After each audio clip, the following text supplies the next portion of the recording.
to the New York City Vocal Performance Workshop. My name is Susan D, and I'm a professional singer and a songwriter, and I've done all kinds of stuff that you guys may or may not know about. I've sung with Wilson Pickett and Spyro Gyra and Jennifer Hudson and Jay Giles and a bunch of people, but currently I make my living singing, performing.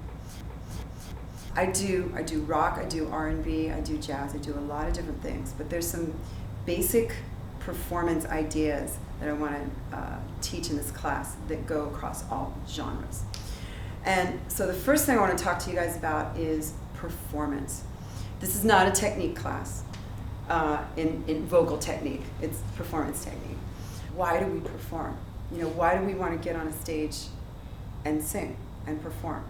It's got to be a reason, and it has to be a better reason than getting attention, right? It's got to even be a better reason than being a good singer, because you can be a great singer in your bedroom and you can do all kinds of things in your bedroom, but on a stage, once you're on a stage, you want to give out. Your purpose in my teaching is to start a cycle of energy. You get on stage and you don't know what's going on in the audience, right? I mean, they could be drinking and talking. They might be there to hear you. Hopefully they are, but sometimes in bars, they're not. So your job is to give out what you have. And then hopefully, and I always say like 99 times out of 100, if you're really giving, you're gonna get back. And you're gonna create a circuit of energy, right?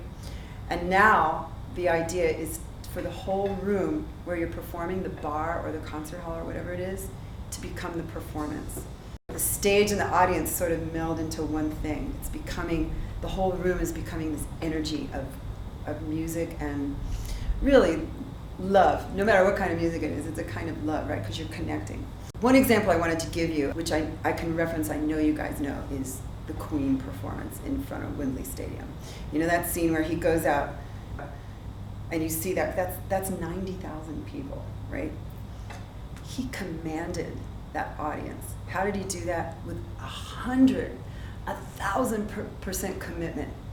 He wasn't just there. I mean, he did strut. He was a great strutter, but he didn't just strut, man. He gave everything he had to that audience, and they responded. It's very unusual to see 90,000 people really together like that. That's why it was such an amazing performance. So what we're going to do here today is we're going to work on a few different things. We're going to work on your connection to what you're singing, that you really understand what it is you're singing about, and that you're going to give that out. Work on your connection to the musicians, the players, the band, so that you're not a diva standing in front of a band. You are part of the group, and we're going to work on communicating with the band. We're going to work on counting things off, counting our songs off, the tempo, in the right way. Like if it's a stronger song, you want to count it off stronger, right? If it's a softer song, you count it off softer. 1, 2, ready, go. Call them on the telephone. 1, 2, 1, 2, 3, 4. 1, 2, 1, 2, 3, 4. So now you're setting yourself, thinking about the song. 1, 2, 1, 2, 3, 4.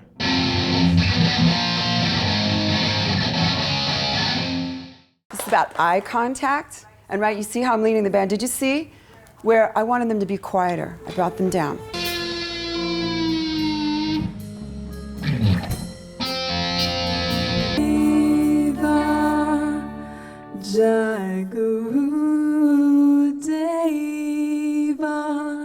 Thank you, everybody, for coming. And yeah, what we went over today was basic connection to what you're singing about, really knowing what you're singing about, making the eye contact and making that connection. Connecting with your band by leading them, counting off your song, counting it off in the mode of the song. If it's a softer song, it's a softer count. If it's a harder song, it's a harder count. Because you want to start the mood. You want to get those musicians. You want to make it easier for them, and then they play better for you, okay? And then you're all more connected, okay? Even though they have a chart that says, oh, we're supposed to stop here, you want to stop that so that you're connected with them. And it's also fun for the audience. The audience loves to see a singer lead things because it's just more fun. We went over movement. We went over the stuff with our hands, not having a dead arm, right? The easiest way is to change hands, but then after a while, you'll get better at finding something to do. And even sometimes it's just like, keep some energy in this arm.